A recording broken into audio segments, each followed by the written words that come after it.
The dust cloud on the horizon told Olivia Jenkins she was about to be abandoned, but she refused to believe it until the stagecoach actually disappeared from view, leaving her standing alone in the middle of the Nevada territory with nothing but a broken trunk and shattered dignity. She had paid good money for passage from Missouri to California, but when the wheel axle cracked and the driver insisted the lighter load would make the difference between reaching the next station or being stranded overnight, she found herself the unfortunate victim of circumstance. The other passengers had barely glanced her way as she was forced off with promises that another coach would come through within a day or two. Promises she suspected were worth about as much as the dust settling on her navy traveling dress. The September sun of 1876 beat down mercilessly as Olivia surveyed her situation. The broken trunk contained most of her worldly possessions, though the latch had given way when the driver had tossed it rather unceremoniously to the ground. Her clothes spilled out in a tumble of cotton and wool, intimate garments now exposed to the empty landscape. Her face burned with humiliation, even though there was no one around to witness her predicament. She was 23 years old, educated, and had been on her way to accept a teaching position in Sacramento. Now she was stranded somewhere between Belmont and the next station, which according to the driver was at least 15 miles west. She gathered her belongings as best she could, stuffing everything back into the damaged trunk. The leather strap was intact at least, so she used it to secure the lid. Then she sat down on top of it and tried to think rationally about her options. Walking 15 miles in her buttoned boots was impossible. Waiting for another stagecoach meant at least a full day in this exposed position with no water, no food, and no shelter from either sun or potential dangers. She had heard enough stories about the Nevada territory to know that being alone out here was dangerous for anyone, but especially for a woman traveling without protection.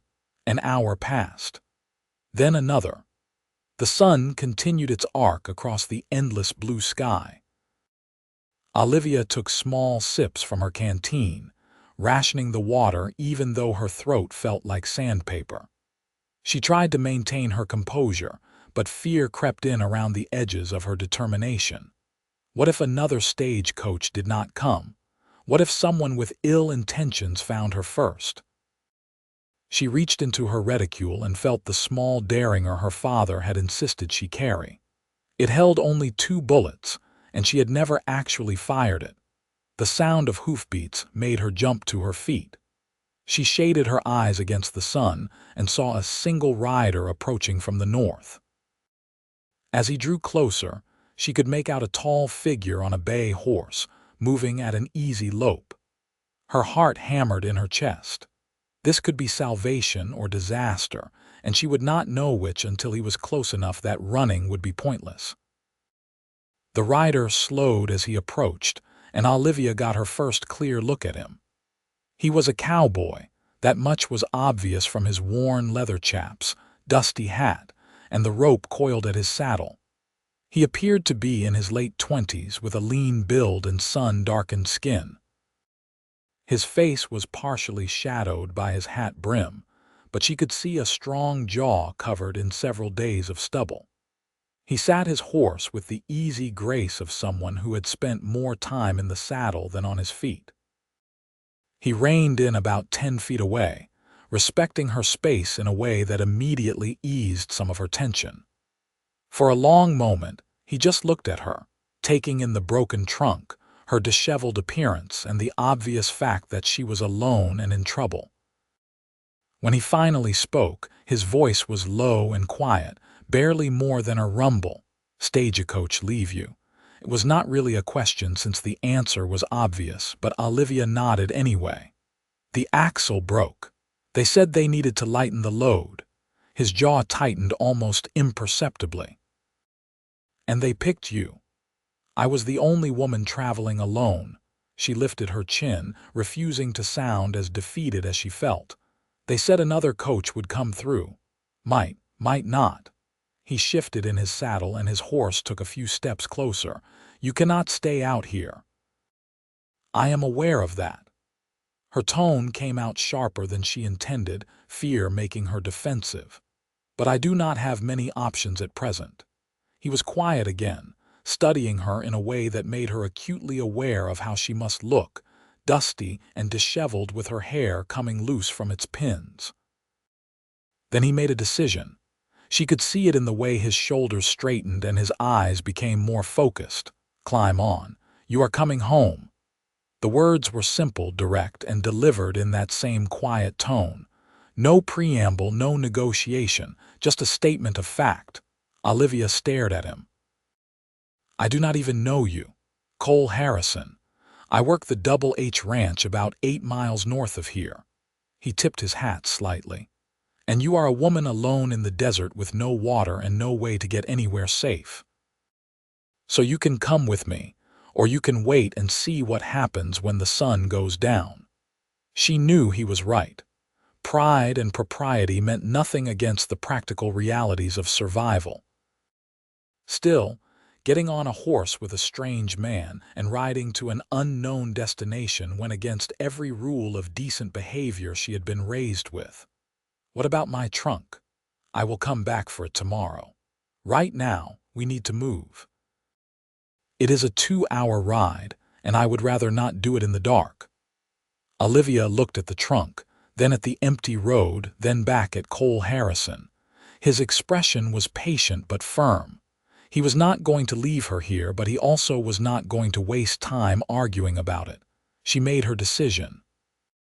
All right. He dismounted in one fluid motion and walked over to her. Up close, he was taller than she had realized, probably 6 feet or more. His eyes were a startling blue-gray, like storm clouds, and they regarded her with a seriousness that was somehow reassuring. This was not a man looking to take advantage. This was someone who had found a problem and was going to fix it. What is your name? He asked. Olivia Jenkins. He nodded once, as if filing that information away. Then he turned to his horse and swung back into the saddle. He freed his left foot from the stirrup and held his hand down to her. Put your foot in the stirrup and take my hand. I will pull you up. Olivia had never mounted a horse this way before. In fact, she had only ridden a handful of times in her life, and always sedately on a lady's saddle with proper assistance. But she was learning quickly that desperate circumstances required improvisation. She grasped his hand, surprised by the callous strength of it, and awkwardly managed to get her foot into the stirrup. He pulled, she pushed, and then somehow she was behind him on the horse, sitting sideways because her skirts made any other position impossible. Hold on, he said. And before she could ask what to, he urged the horse into a walk. Olivia grabbed his waist instinctively, her hands finding the rough fabric of his shirt. She could feel the warmth of him through the material, the solid presence of muscle and bone. It was shockingly intimate, this contact, and her face burned with embarrassment even though there was no one to see except the man himself. Cole turned the horse north and nudged it into a faster pace. Not quite a trot, but faster than a walk. Olivia bounced uncomfortably, struggling to maintain her grip and her seat.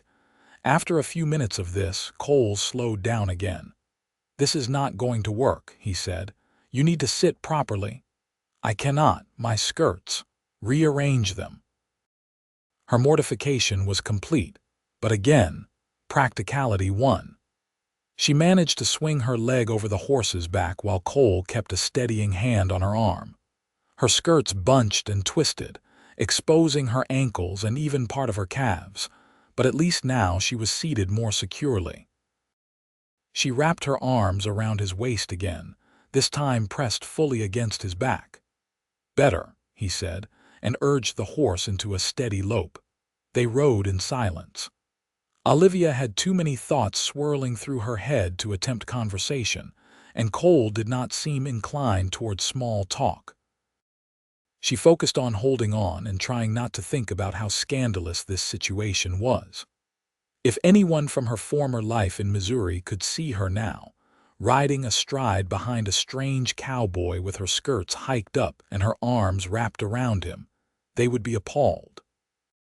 Her reputation would be in tatters. But then again, she had left that life behind when she boarded the Stagecoach West.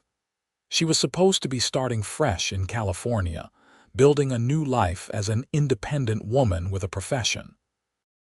Those plans were now as broken as her trunk, but perhaps that was just another form of starting over.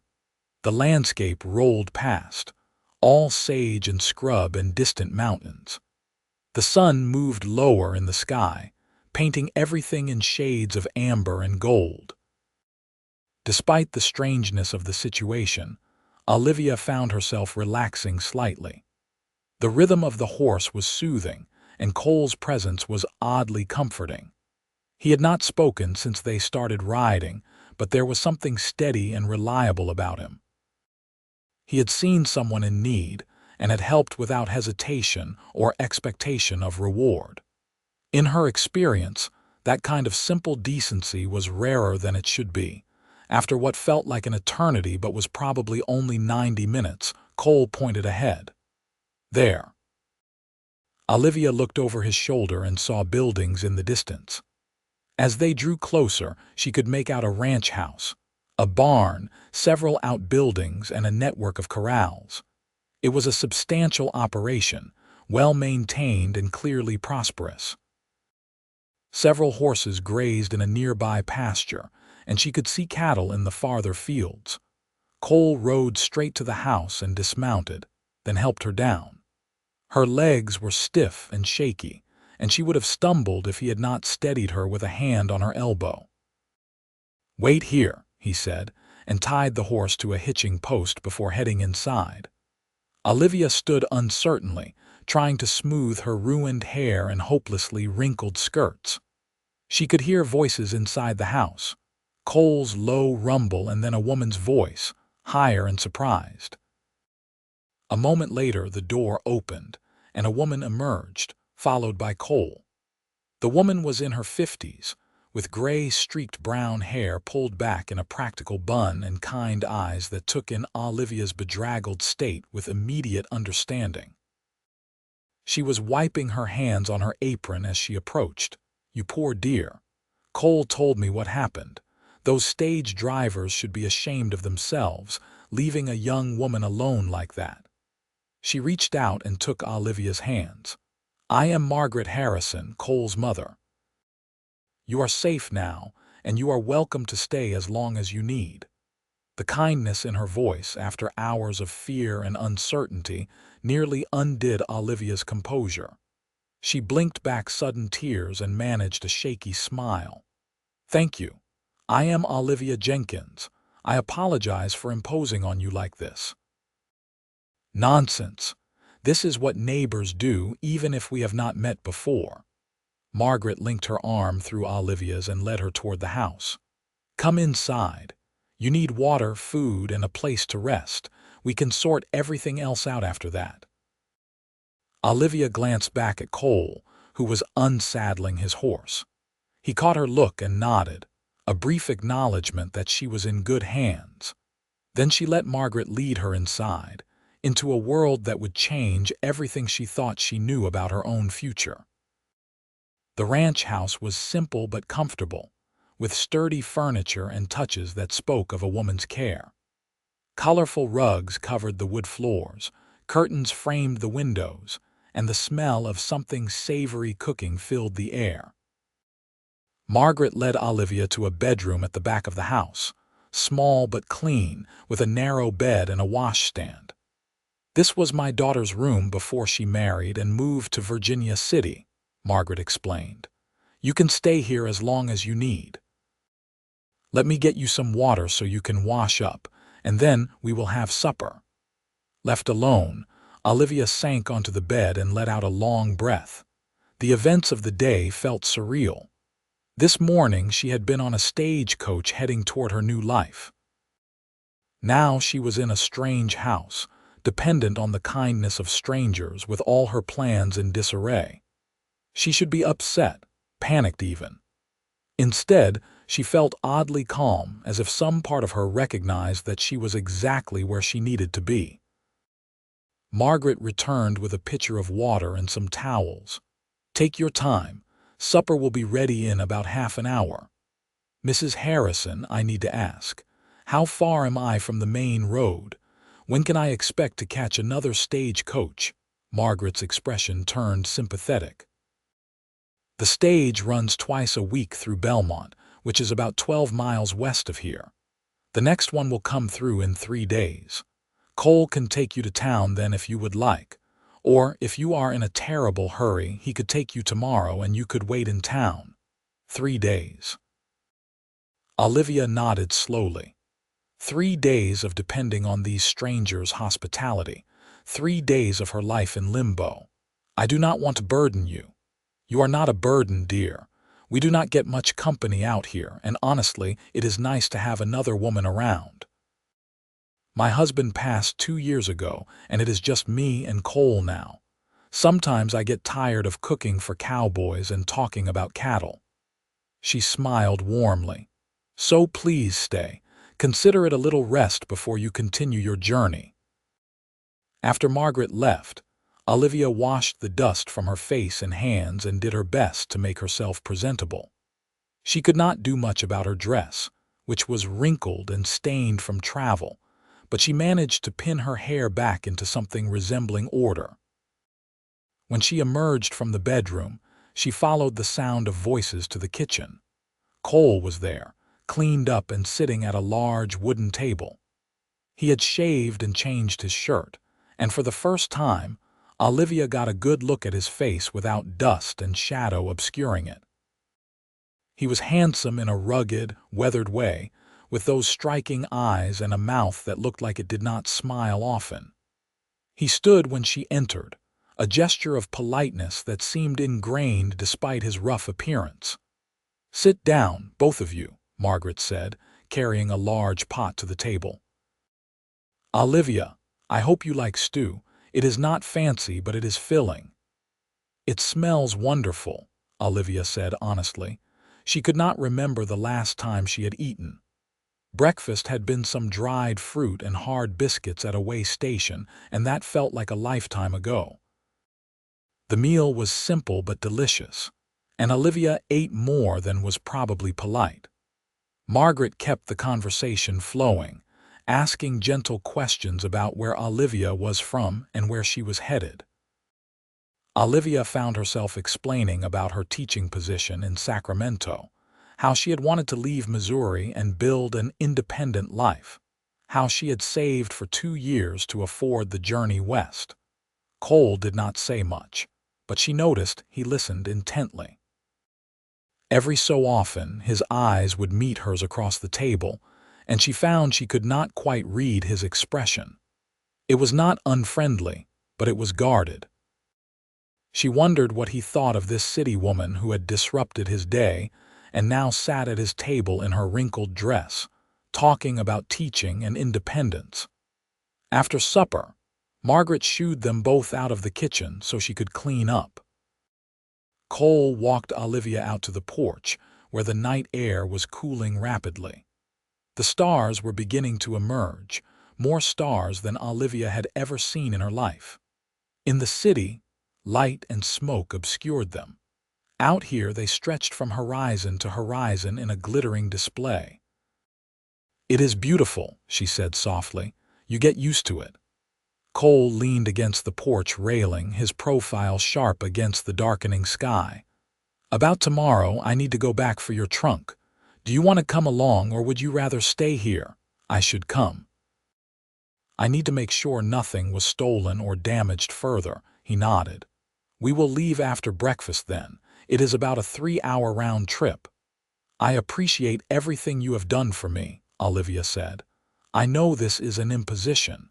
You already thanked me, and it is not an imposition." He turned to look at her directly. "You were in trouble. Helping was just the right thing to do. Not everyone would see it that way. Then not everyone is worth knowing. His tone was matter-of-fact, as if he was stating an obvious truth. They stood in comfortable silence for a while, listening to the night sounds of the ranch. Somewhere in the distance, a coyote called. The horses in the corral moved quietly, their movements creating soft rustles and occasional snorts. It was peaceful in a way that Olivia had never experienced in the city, where there was always noise, always movement, always the press of other people. "I should let you rest," Cole said finally. "Tomorrow will be a long ride." Olivia said good night and went back inside. Margaret was still in the kitchen, and she looked up with a knowing smile that made Olivia blush for no reason she could name. She retreated to the small bedroom and changed into her nightgown, grateful that at least that had been in her carpet bag and not the broken trunk. She lay in the narrow bed, staring at the ceiling, her mind too active for sleep. She thought about Cole, about the way he had simply said, "Climb on. You are coming home," as if it was the most natural thing in the world. She thought about how secure she had felt with her arms around his waist, even though she had every reason to be frightened. She thought about his quiet strength and his mother's kindness, and this place that felt somehow welcoming despite being completely foreign to everything she had known. Eventually, exhaustion won over thought and she slept. Morning came with roosters crowing and the smell of coffee. Olivia dressed in her spare traveling dress, a simple brown cotton that was more practical than the navy one she had worn yesterday. She found Margaret and Cole already in the kitchen, breakfast laid out on the table. "Good morning, dear. I hope you slept well." Margaret poured her a cup of coffee without asking, as if she was already part of the household routine. "Very well, thank you." Cole ate quickly and efficiently, then stood. "I am going to saddle the horses. We should leave soon if we want to be back by early afternoon." "Horses," Olivia repeated. "Plural, you will have your own today. Can you ride?" "A little. Not very well." "I will give you our gentlest mare." "You will be fine." 20 minutes later, Olivia found herself looking up at a sweet-faced chestnut mare while Cole adjusted the saddle. It was a regular saddle, not a side saddle, and she looked at it with trepidation. "I have never ridden astride before." "It is easier than riding sideways, especially on rough ground. I will help you up." And he did, with the same easy competence he seemed to bring to everything. Once she was settled, he handed her the reins and gave her a few quick instructions on how to guide the horse. Then he mounted his own horse, a tall gray gelding, and they set off. The ride was slower than the previous day's desperate journey. Cole kept them at an easy walk, and Olivia gradually relaxed into the motion. The morning air was crisp and clear, the sky a brilliant blue. As they rode, Cole pointed out landmarks, explaining the lay of the land in his quiet way. He showed her where the ranch boundaries were, which water sources were reliable, where to watch for rattlesnakes. "You know this land well," Olivia observed. "I grew up here. My father built this ranch from nothing, and I have been working it since I was old enough to sit a horse." "Your mother said he passed 2 years ago." "Yes." Cole's expression tightened slightly. Heart gave out. He was working one moment, gone the next. "Best way to go, probably, but it left my mother and me to manage everything." "Do you have help? Other hands?" "A few. Good men. But it is my responsibility now." He glanced at her. "What about you? Any family back in Missouri?" "My mother died when I was 12. My father remarried a few years later. His new wife was not particularly interested in having me around, and the feeling was mutual. When the opportunity came to teach in California, it seemed like the perfect solution for everyone." "So you are running towards something or away from something?" The question was perceptive. Olivia considered it. "Both, I suppose. I wanted independence, a profession, a life of my own choosing, but I also wanted distance from a situation that had become uncomfortable." Nothing wrong with that. Most people who come west are doing the same thing. They rode in silence for a while longer, and Olivia found herself studying him when she thought he was not looking. There was something compelling about Cole Harrison. He was not charming or talkative or any of the things she had imagined in the vague daydreams she sometimes had about romance. But he was solid and capable and kind in a quiet, unshowy way.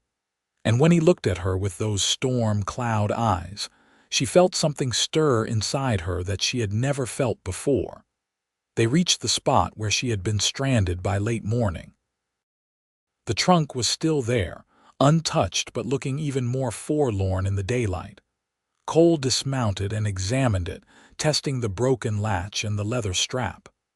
"I can fix this when we get back," he said. "It will hold for now." He secured the trunk behind his saddle with rope, and they began the return journey.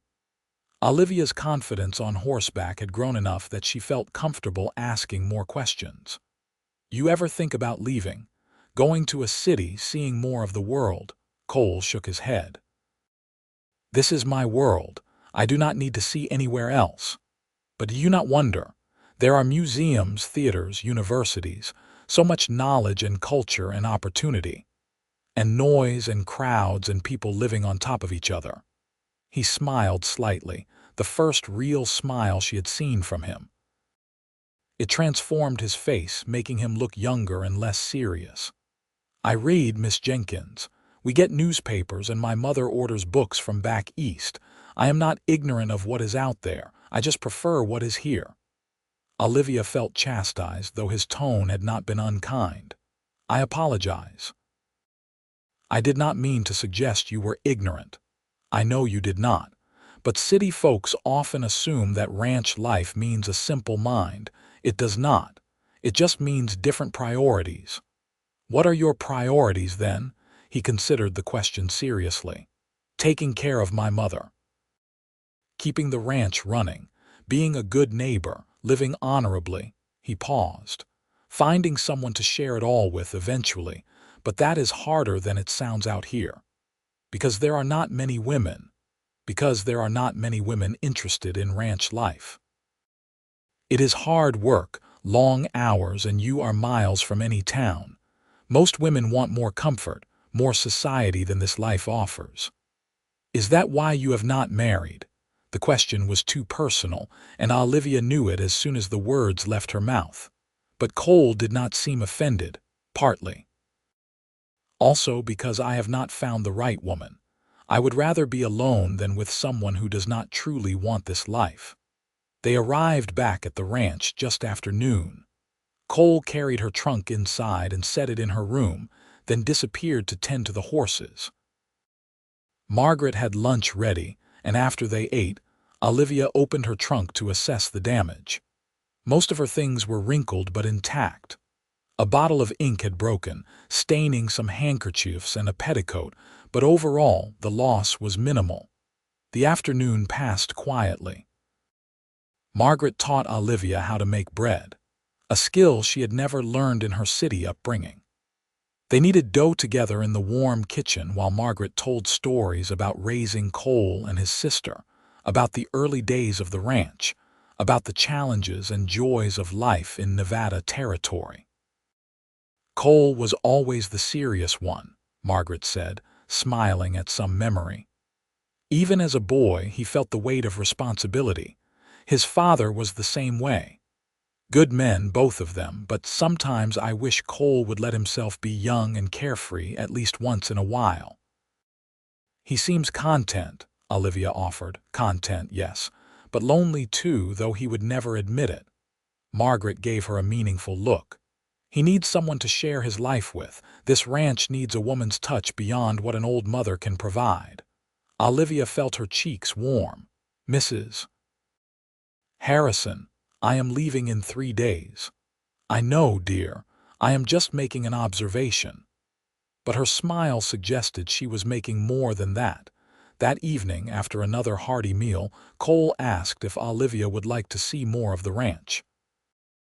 They walked together in the fading light, and he showed her the horses, introducing each one by name and personality.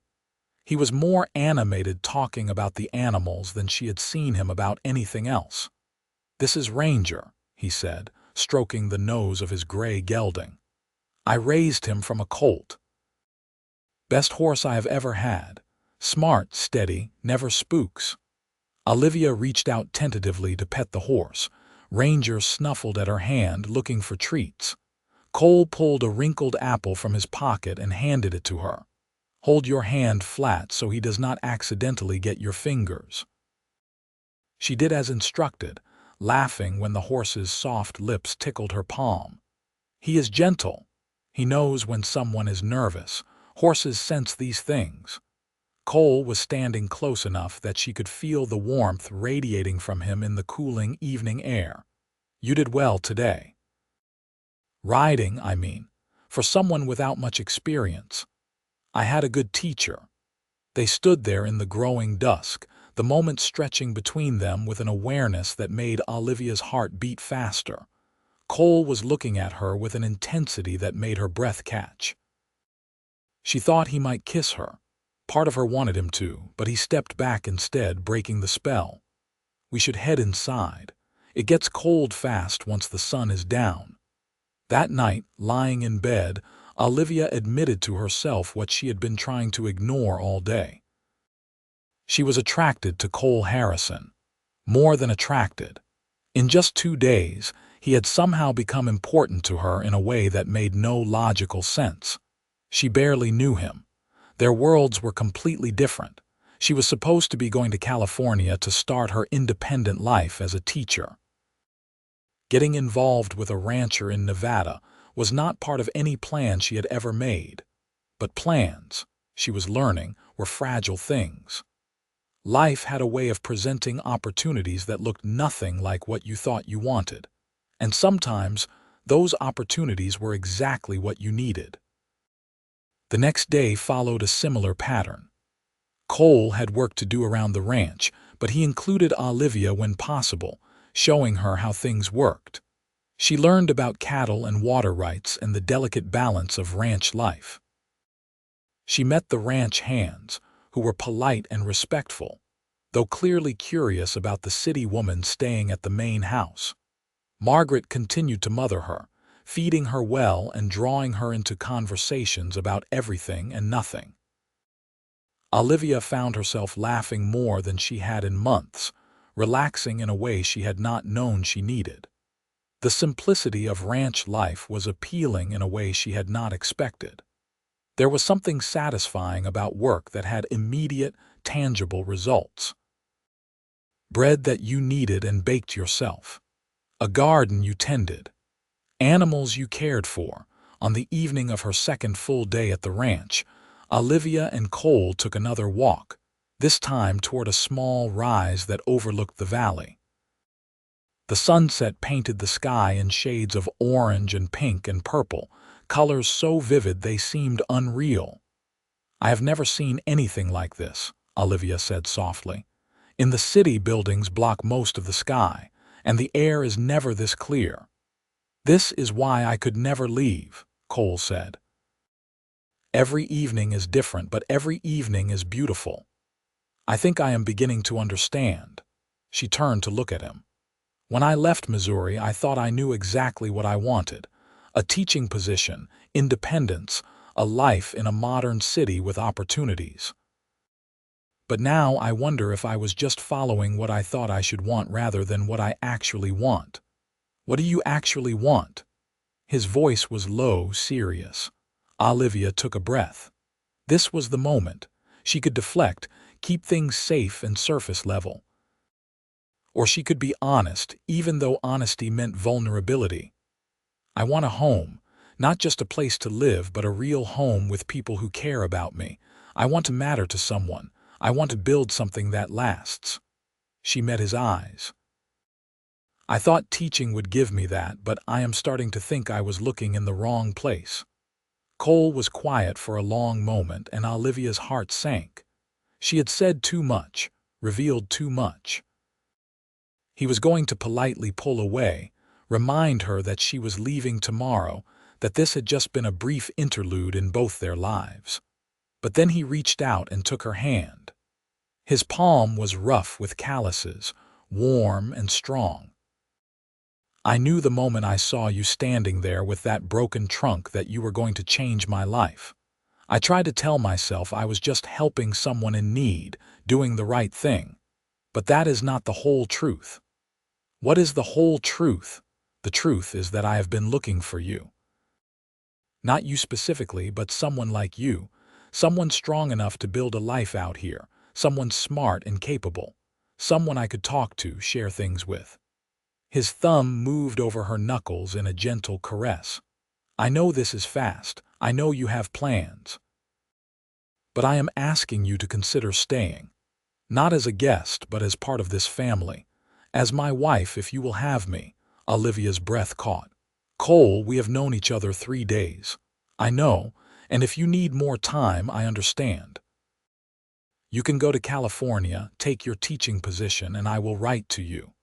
We can court properly over distance and time, but I already know what I want, Olivia.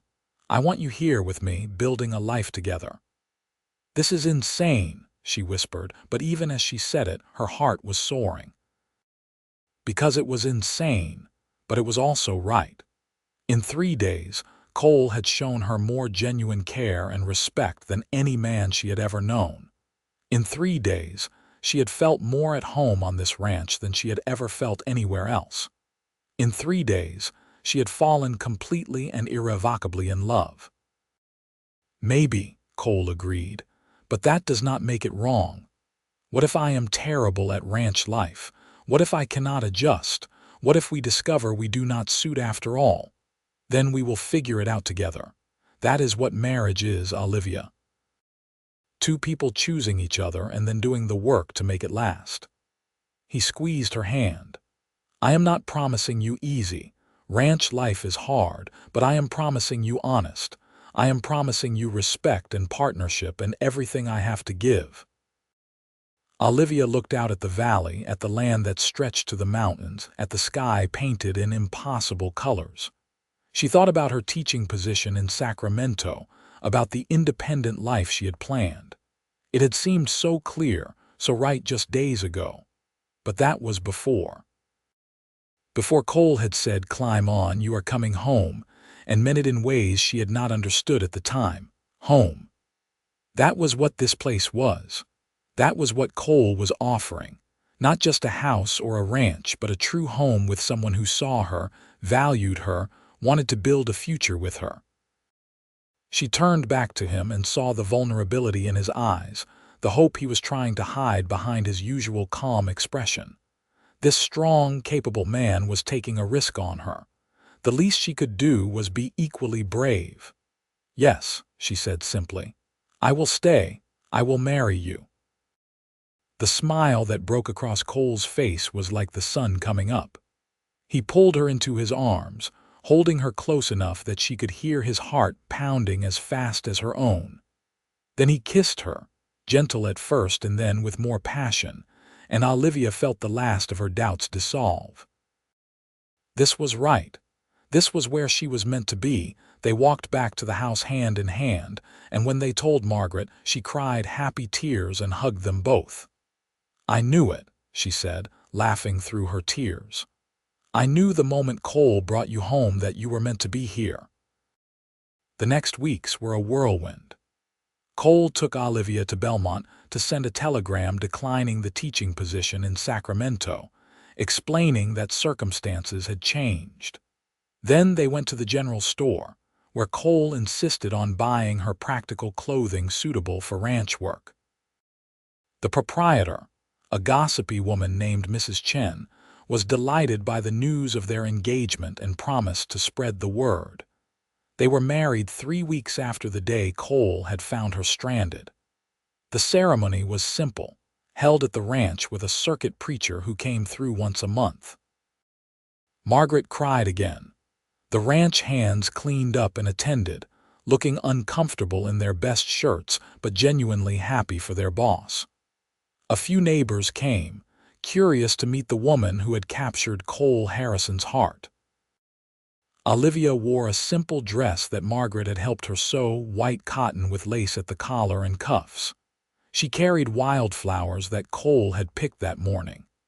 When the preacher asked if she took this man to be her husband, she said, "I do," without a moment's hesitation. The kiss that sealed their vows was sweet and full of promise. The wedding night was gentle. Cole was patient with Olivia's inexperience, taking time to make her comfortable, to show her the physical side of love with tenderness and care. Afterward, lying in his arms in what was now their shared bedroom, Olivia felt a contentment she had never known was possible. "Are you happy?" Cole asked, his lips against her hair. "Happier than I knew I could be." "Good, because you are stuck with me now," she laughed and snuggled closer. "I can think of worse fates." Life settled into a rhythm. Olivia learned the work of the ranch, proving to be a quick study. She took over the garden, expanding it and learning to preserve food for winter. She learned to cook the hearty meals that ranch work demanded. She learned to ride well enough that she could help move cattle when extra hands were needed. She learned to shoot, not just the little Derringer but a proper rifle, because Cole insisted she needed to be able to protect herself when he was out on the range. But it was not all work. Cole taught her to see the beauty in small things. The way morning light hit the mountains, the sound of rain on the roof, the satisfaction of a job well done. They talked for hours in the evenings, sharing thoughts and dreams and stories from their different lives. Cole was surprisingly well-read, and they discovered a shared love of poetry. Margaret, who had moved into the smaller bedroom to give the newlyweds the larger room, became the mother Olivia had lost. She taught her all the skills she had not learned growing up in the city. How to make soap and candles, how to care for chickens, how to nurse sick animals, how to read the weather and the land. Winter came, and with it, the reality of ranch life in Nevada territory. The work became harder, the days shorter. There were times when Olivia was exhausted, when her hands were chapped and her back ached. But there were also times of incredible beauty. Snow transforming the valley into a wonderland, sitting by the fire with Cole while wind howled outside. The quiet satisfaction of providing for themselves through their own labor. Spring brought new life.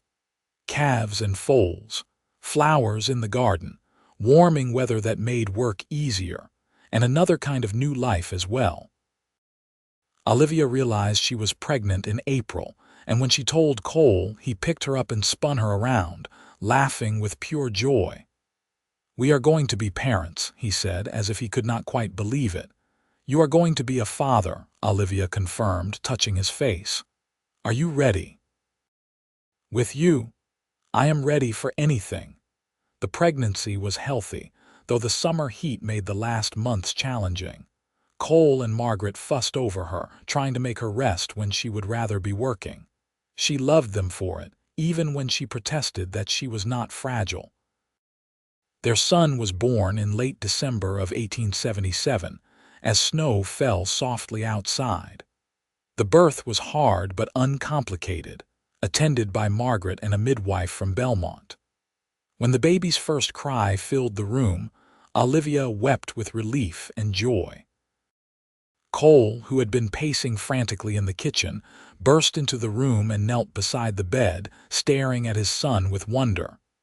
"He is perfect," Cole whispered. "You are perfect."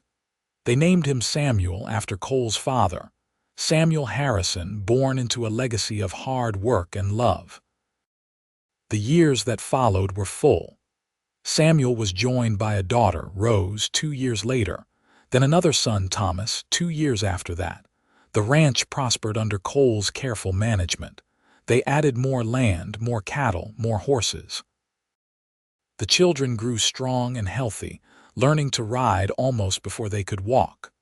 Olivia never regretted her decision to stay. On difficult days, when work was overwhelming or children were sick or money was tight, she would remember that moment when Cole had said, "Climb on, you are coming home." She would remember choosing this life, choosing this man, choosing this home, and she would feel grateful all over again.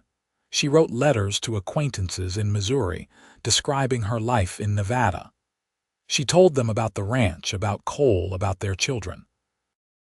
Some wrote back expressing pity that she had ended up as a rancher's wife rather than a teacher. They did not understand that she was teaching her own children, that she was building something far more meaningful than she ever could have in a classroom. Cole continued to be the quiet, steady presence that had first drawn her to him. But marriage revealed depths she had only glimpsed in those first days. He was funny in a dry way that surprised her. He was affectionate, always finding ways to touch her, hold her hand, kiss her forehead as he passed. He was an involved father, spending time with each child individually, teaching them and learning from them. Margaret lived with them until 1885, when she passed peacefully in her sleep at the age of 67. Her death was a profound loss, but also a celebration of a life well lived. She had seen Cole settled and happy. She had known her grandchildren. She had been loved and valued until her last day. By 1890, the children were growing. Samuel was 13 and already showing the same quiet competence as his father. Rose was 11, a spirited girl with her mother's quick mind and her father's love of the land. Thomas was 9, the family clown, always making them laugh. The ranch was thriving. Cole had built it into one of the most successful operations in the region. They had weathered droughts and hard winters, low cattle prices and difficult seasons. Through it all, they had remained partners in the truest sense.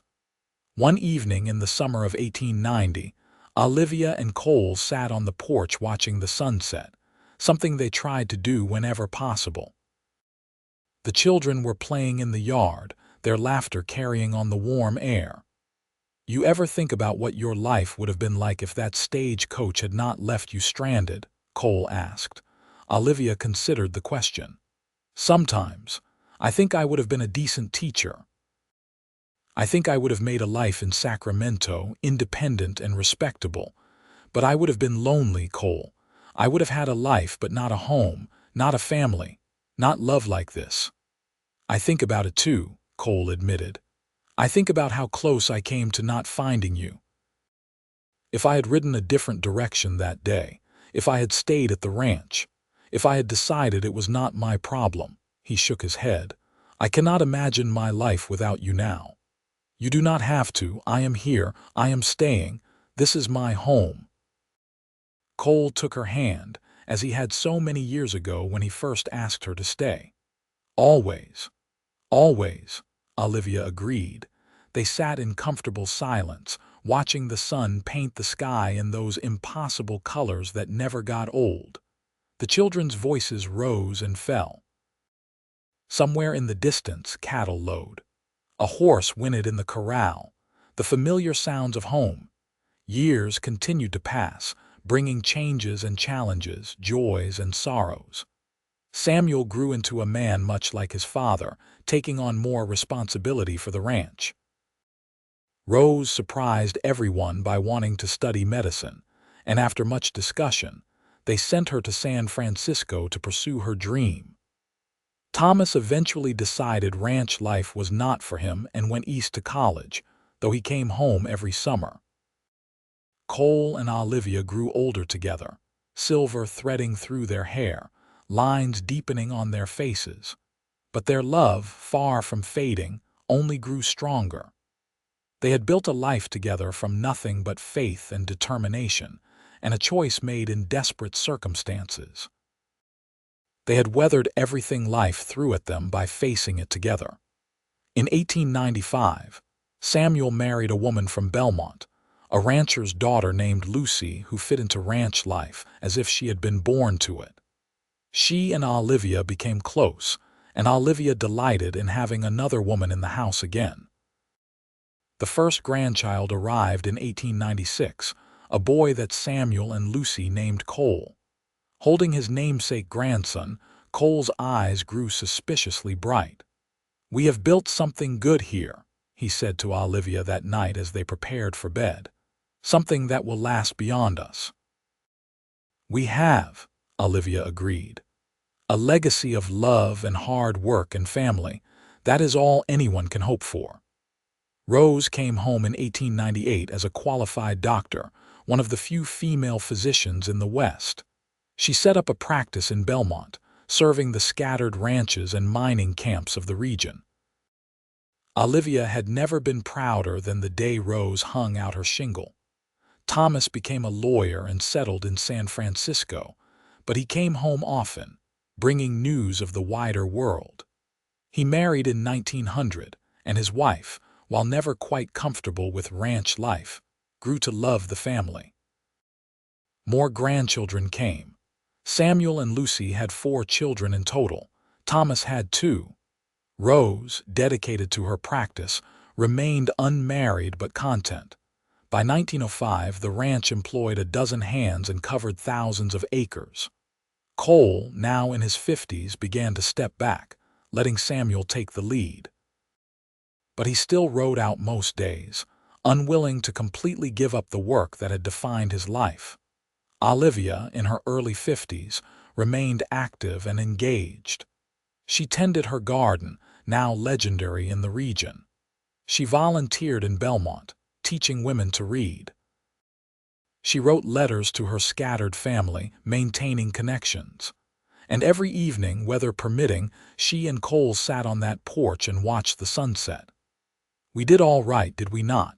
Cole asked one evening. "Better than all right. We built a beautiful life." "All because a stagecoach left you stranded. All because a quiet cowboy rode up and told me to climb on." Olivia smiled at him. "Best decision I ever made. Best thing I ever did was bring you home." They sat hand in hand as the sun sank below the horizon, painting the sky in those colors that still took Olivia's breath away after all these years.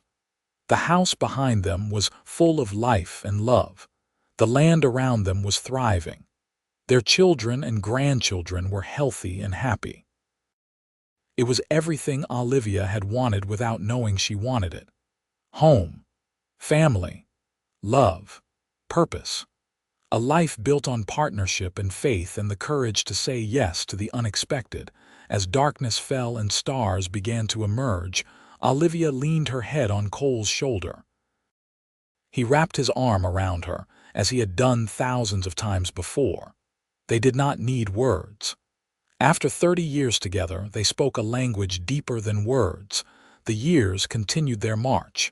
Challenges came and went. The ranch prospered through good management and hard work. The family expanded as grandchildren became teenagers and then young adults. Great-grandchildren arrived, filling the house with noise and energy once more. Cole and Olivia grew into their 70s, slowing down but never stopping. They handed more responsibility to Samuel and Lucy, but remained the heart of the family. Every Sunday, children and grandchildren gathered at the ranch house for dinner, a tradition that would continue long after they were gone. Rose made medical history with her work treating influenza in the region, saving countless lives. Thomas became a judge in San Francisco. The children they had raised went out into the world and made it better. In 1920, on their 43rd wedding anniversary, Cole and Olivia renewed their vows in a ceremony attended by 3 generations of family.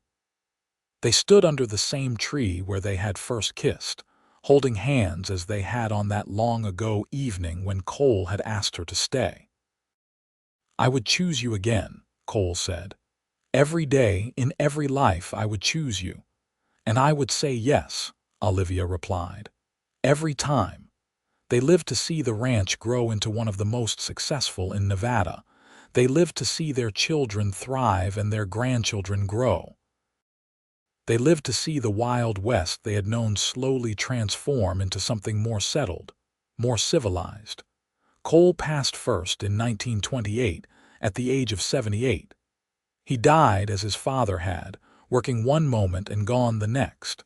His heart simply stopped while he was checking on a new calf.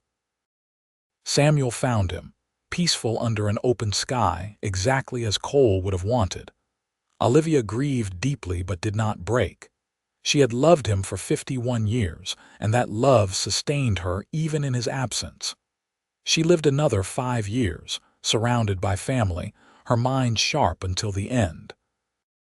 On her last day, sitting on the porch that had been her favorite place for half a century, she told her grandchildren the story one more time. How the stagecoach had left her stranded. How a quiet cowboy had ridden up and said, "Climb on, you are coming home." How she had made a choice that changed everything. "Sometimes," she said, her voice soft but strong, "the worst thing that happens to you is actually the best thing. That broken axle being abandoned in the desert, all the plans falling apart, it brought me exactly where I needed to be. It brought me home. It brought me to love." She passed peacefully in her sleep that night, at the age of 80. She was laid to rest beside Cole under a cottonwood tree on a rise overlooking the valley they had loved. The funeral was attended by 3 generations, all of them products of a love story that had started with a disaster and ended with a legacy. The ranch continued, passed down through Samuel's line, but they never forgot the story of how it all began. How Olivia Jenkins had been stranded in the desert and Cole Harrison had brought her home. How love had grown from the most unlikely circumstances into something that lasted lifetimes. The house still stood decades later, still occupied by Harrisons, still full of life and love. The porch where Olivia and Cole had watched so many sunsets remained the heart of the home. And every generation told the story to the next, keeping alive the memory of 2 people who had chosen each other and built something beautiful. Because that is what real love does. It builds. It endures. It creates ripples that extend far beyond the original moment. And it all started with a simple choice, made in faith and hope, when a quiet cowboy told a stranded woman to climb on and come home. The land remembered them. The ranch bore their mark in every fence post and water trough, every building and pasture. But more than that, the family remembered them, in stories told and retold, in values passed down, in the understanding that love is a choice you make every day, not just once. Olivia's garden still bloomed every spring, tended by new hands but planted with seeds saved from her original stock. Cole's horses, or their descendants, still grazed in the pastures. The sunset still painted the sky in impossible colors every evening. And sometimes, on quiet nights when the wind moved through the cottonwood trees, you could almost hear the echo of their voices. Talking, laughing, sharing dreams. Building a life one conversation, one choice, one sunset at a time. That was the real legacy. Not the land or the buildings or even the family tree. It was the proof that love can grow in unexpected places. That home is not where you plan to go, but where you are meant to be. That sometimes the best thing you can do is say yes to the unknown and trust that the journey will be worth it. The stagecoach had left her stranded, but Olivia had never truly been lost. She had just been waiting in the desert heat with a broken trunk for a quiet cowboy to ride up and bring her home, and home, in the end, was not a place at all. It was a person. It was a choice. It was love that grew from a single moment of courage into something that would last forever, rippling out through generations, proving that the best stories start with the worst circumstances and end with everything you never knew you always wanted. The end came not with sadness but with satisfaction, with the knowledge that 2 lives had been well lived, deeply loved, and richly blessed. Cole and Olivia's story became the foundation on which generations built their own stories, and that is the truest form of happily ever after. Home, love, family, legacy. All from a moment when everything fell apart and came together at exactly the same time. All from a quiet cowboy who saw someone in need and said the words that would change everything. Climb on. You are coming home.